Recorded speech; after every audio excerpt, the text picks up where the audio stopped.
I got the concept. So, let me just ask, is this kid gonna mess up my hostile takeover bid or what? What do you think? Oh, no, you don't. We're not supposed to reveal the future.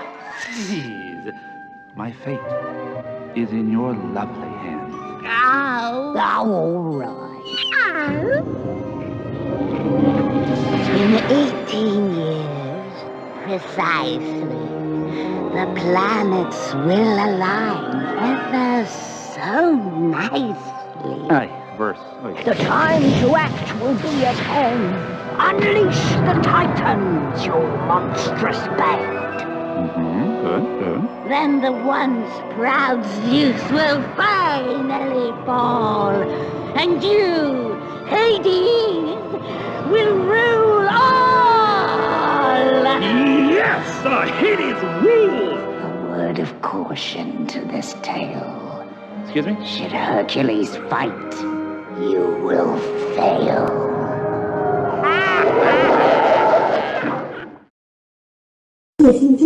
Yes.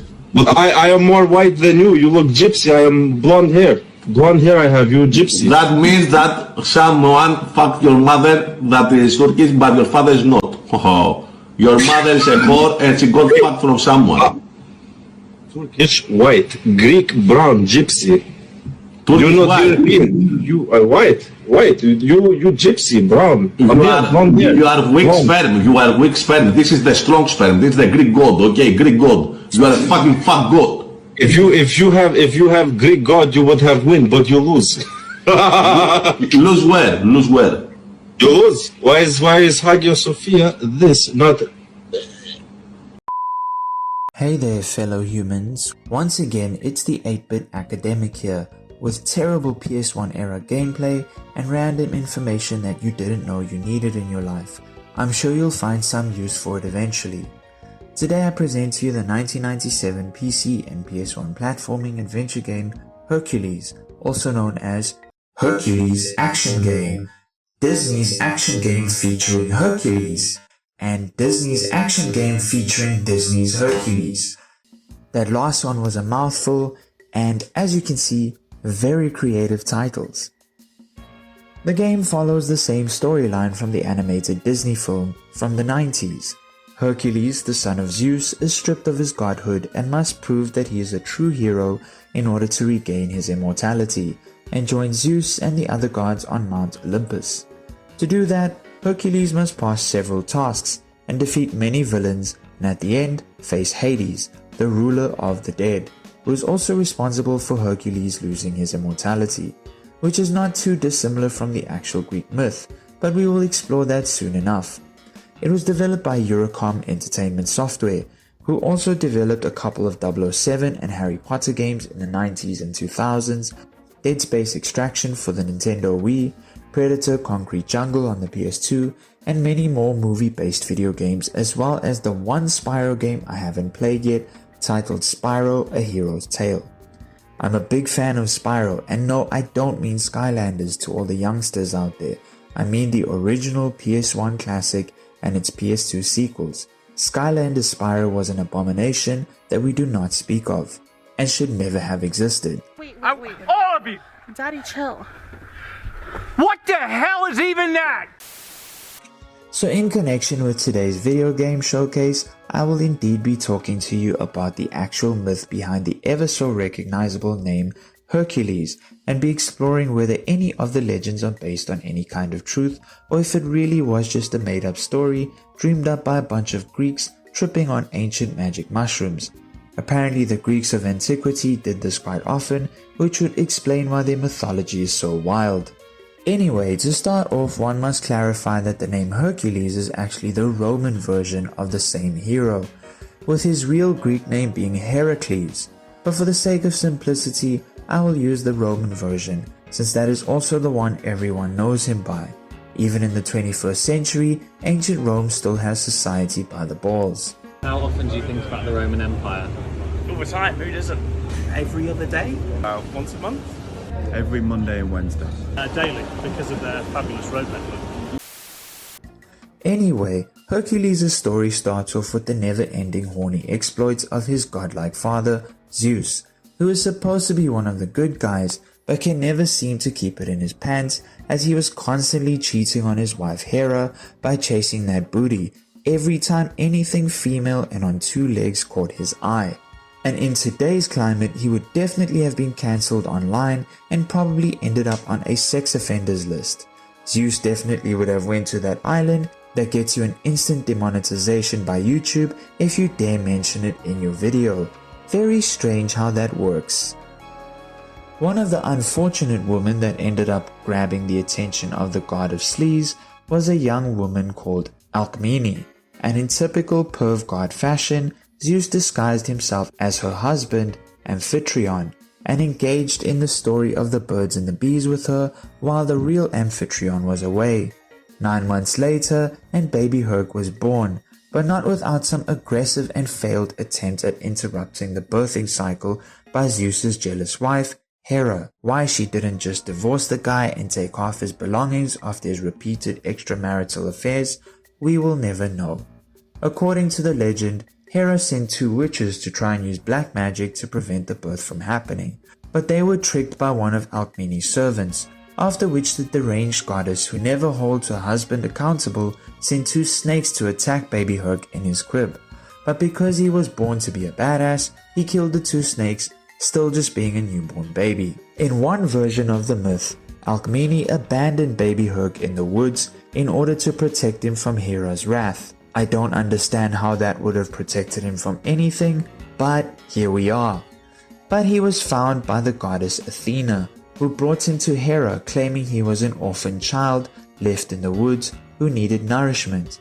Hera suckled on Hercules at her own breast until the infant bit her nipple, at which point she pushed him away, spilling her milk across the night sky and so forming the Milky Way. Greek lore is weird. Then she gave the infant back to Athena and told her to take care of the baby herself. In feeding the child from her own breast, the goddess inadvertently imbued him with further strength and power. Remember what I said about magic mushrooms earlier? Marshall Mathers. Some of you may know him as Eminem, but he's going to join the Saturday night crew with our music intro. Due to an all-powerful god like Zeus clapping some human cheeks, Hercules was thus born a demigod with incredible strength and stamina. He would go on to perform amazing feats, including wrestling death itself and traveling twice to the underworld, and his legends would be told throughout Greece and later in Rome. Yet, his life was far from easy from the moment of his birth, and his relationships with others were often disastrous. This was because the same jealous wife of Zeus, Hera, sought to destroy him due to the aforementioned affair Zeus had with yet another human woman. If only she would put all that time and energy into redirecting her anger towards the actual culprit and destroying him instead, maybe the world would be a better place. I told you I could get a little crazy. But I digress. A little fun fact though relating to this resentment from the goddess is that he was actually born with the name Alcaeus, but later on took the name Heracles or Hercules, meaning glory of Hera, signifying that he would become famous through his difficulties with the goddess. That is the absolute definition of life giving you lemons and making lemonade. An article regarding Greek mythology from 2014 and written by Professor Joshua J. Mark states that Hercules was a demigod who suffered like mortals and who could make a mess of things in life just as easily as any man or woman, but performed deeds no mortal could, which ended up having a great appeal for the people of Greece and Rome. Hercules was a kind of superpowered everyman who suffered disappointments, had bad days, even bad years, and eventually died due to another's trickery.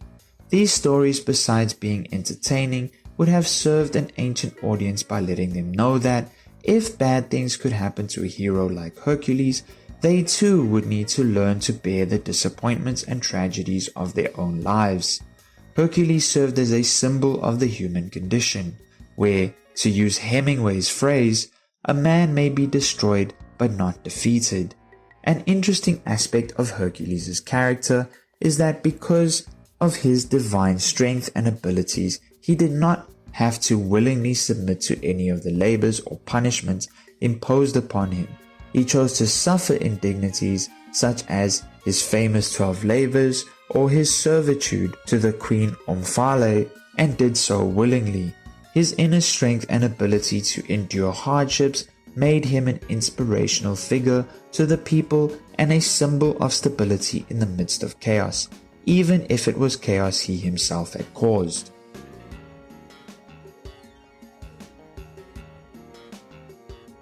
Heracles' young life was spent at the court of his supposed father, Amphitryon, where he had the best tutors in the land, who taught him wrestling, horseback riding, fencing, archery, how to drive a chariot, play the lyre, and sing.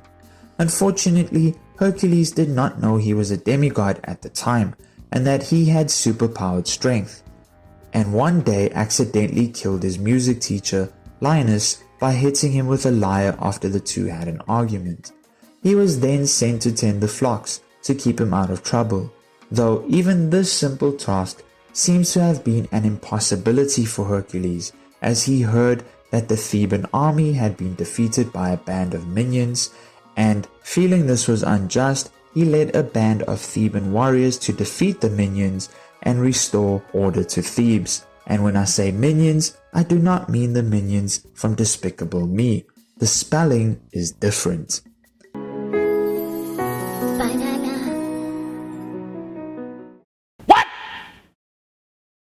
What the fuck?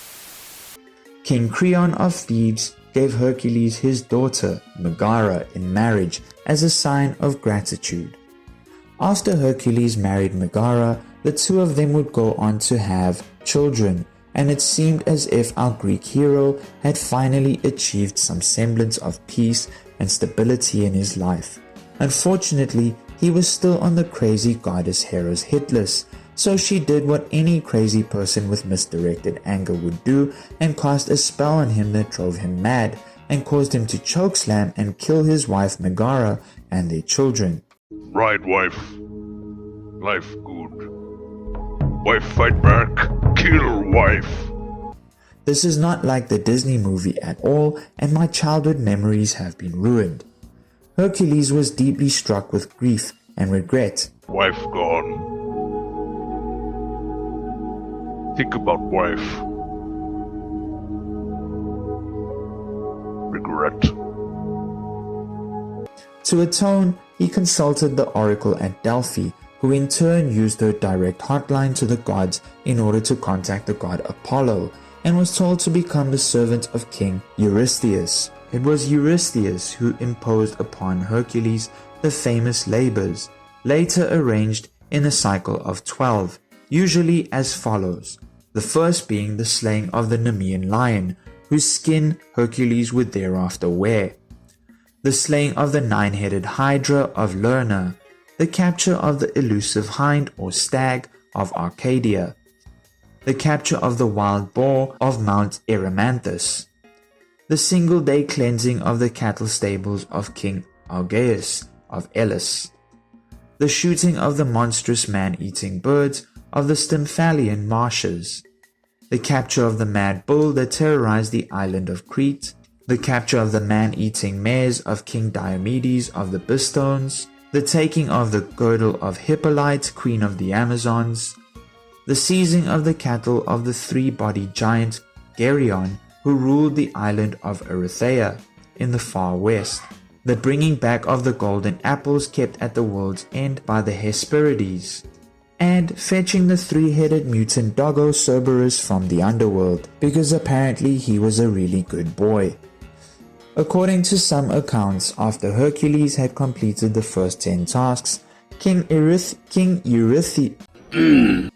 Eurystheus declared that the second and fifth tasks did not count, either because he had assistance or because he received payment. He then demanded that Hercules complete 2 more tasks, which are the 11th and 12th labors. And so, after completing the 12 labors, one would think that finally Hercules was now free to do as he pleased with his life, and after all he had accomplished, he would now be able to enjoy his days in peace. But once again, like a recurring anime villain, Hera would not allow this to happen. because the bitch literally had problems.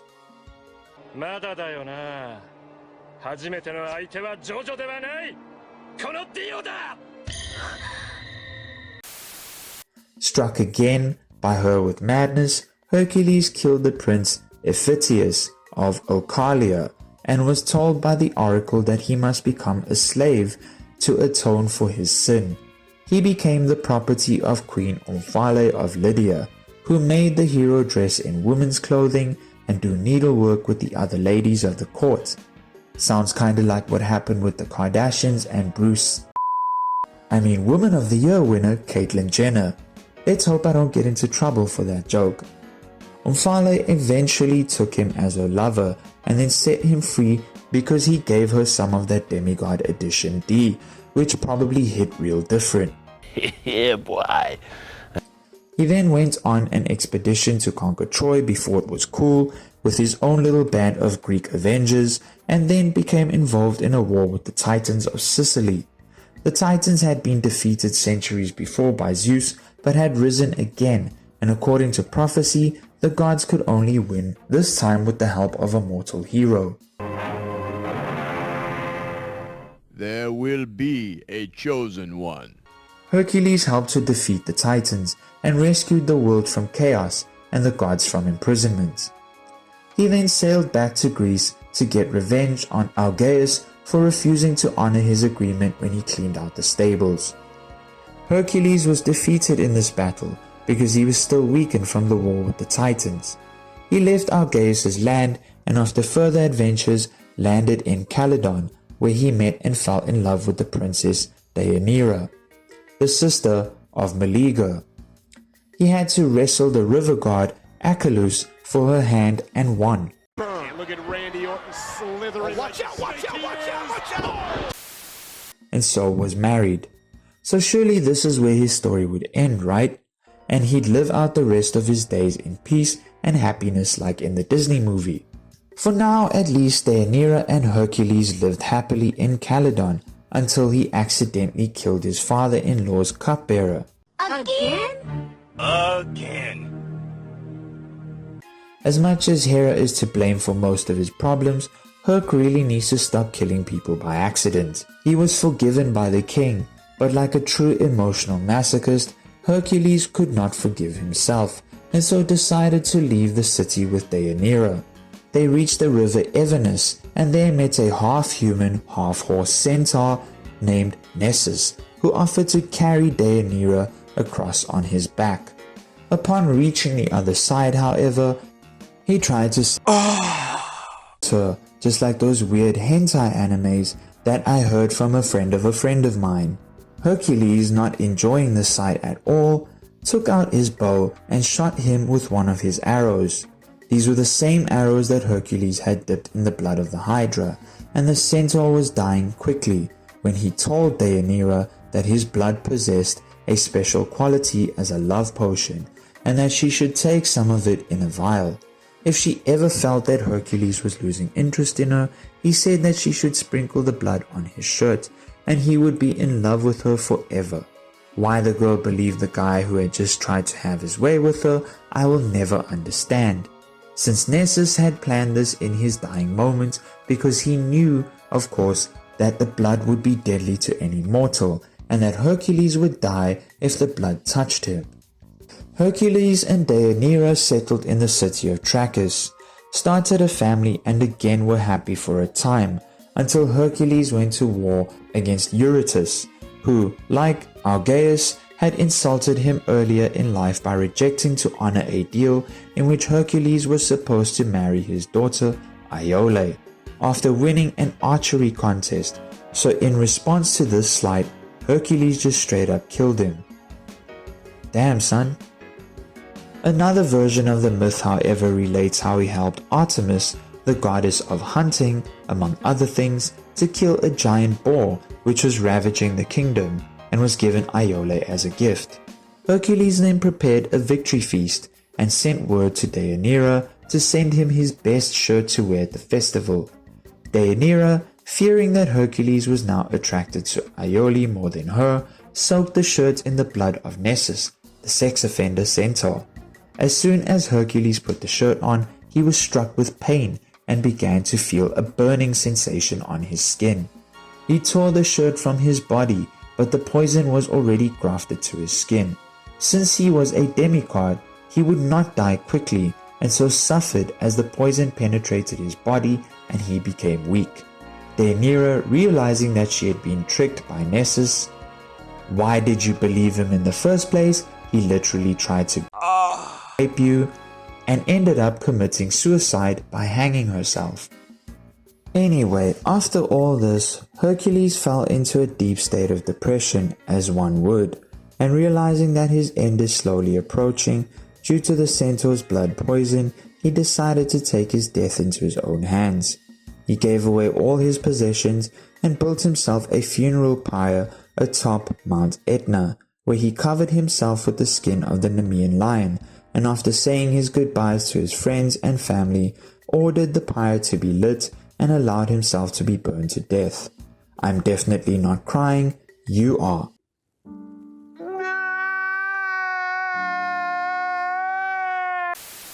However, his story doesn't end quite yet. After his death, he was granted godhood by his asshole father Zeus, who had basically abandoned him his whole life, and ascended to live amongst the gods in Mount Olympus, having to also deal with his crazy stepmother Hera for all eternity as well. Oh really? That sucks. This feels like one of those Dark Souls games where the good ending is in reality not that great, and that things are still pretty screwed up, and continue to get worse as time goes by. But I suppose the lesson to be learned from the tale of Hercules, or Heracles, if you want to be specific, is that despite being a demigod with superhuman strength, this did not make him immune to all the disappointments and dark times that are very much a part of the human experience, and that even for someone of his renown, both the good times and the bad that make up our existence in this world, and just like him, everyone has monsters they need to conquer, and seemingly impossible tasks they are faced with, and tragedies that seem too hard to bear. But then, through perseverance and willpower, one can overcome these things and reap their own reward, even if that reward may be a bittersweet ending rather than an utterly glorious one. Maybe that's not very comforting to hear, but then again, I'm not a motivational speaker. Go and read The Secret or something. So now that we have fully covered the myth and the legend of the Greco-Roman hero, Heracles or Hercules, the question that remains is, was he based off a real historical figure? Well, to date there hasn't been any evidence to suggest that this may have been the case. However, that doesn't mean that there may have not been both mythological or even real-life inspirations for the legend of Heracles. In terms of mythological inspirations, some historians point to the Mesopotamian poem called the Epic of Gilgamesh, which predates the Heracles myth by at least 2,000 years or more. Gilgamesh himself, who was also a demigod type hero that battled with evil gods, monsters, and faced off against multiple trials and tribulations similar to that of Hercules. Another possible inspiration for Hercules could be the story of Samson in the Bible, since the Old Testament book of Judges was written by the Hebrew people at least several centuries before the story of Hercules started to appear in Greek and Roman culture. As for real-world inspirations, well, as mentioned earlier, there really isn't any evidence of that at all. However, some classical and Bronze Age historians and archaeologists have speculated that perhaps there may have been real historical warriors, kings or heroes that performed great feats in battle or conquered many lands that may have inspired the legend. Unfortunately, due to lack of evidence or just information being lost to time, we don't exactly know who these real historical figures might have been, or if it was just one person or an amalgamation of many, similar to what happened with King Arthur of the Britons or King Ragnar of the Vikings. Even the aforementioned Gilgamesh, he was supposedly a real Mesopotamian king who ruled over the land of Uruk, whose life and accomplishments became very exaggerated and embellished over time until they became the stuff of myth and legend. We see this happening with many ancient historical figures, where it is often believed that certain rulers or warriors were descended from the gods, or were at least bestowed their favor, such as any emperor in China's long history, having been bestowed the mandate of heaven, which was a belief that lasted right until its last imperial dynasty, the Qing, which ended in 1911. Even today, certain leaders, especially those of authoritarian stock, often have their lives greatly embellished after their deaths, such as in the case of Mao Zedong, the Kim family, and Ho Chi Minh. And even in the West, in the case of the British royal family or the various popes being ordained by God, or the emperors of Japan being descended from the gods themselves. So we can see through ancient stories like Heracles or Gilgamesh how this is an idea that has existed for a very long time, that of a ruler or hero or warrior being either descended from the heavenly powers or being ordained and blessed by them. Anyway, that is all I have time for today, my fellow humans. Don't forget to subscribe to this channel for weekly content, share this video with your friends if you thought it was interesting, or leave a comment if you want, and I'll see you next time. Ciao. How often do you think about the Roman Empire? All the time, who doesn't? Never. Just a poor imitation of ancient Greece.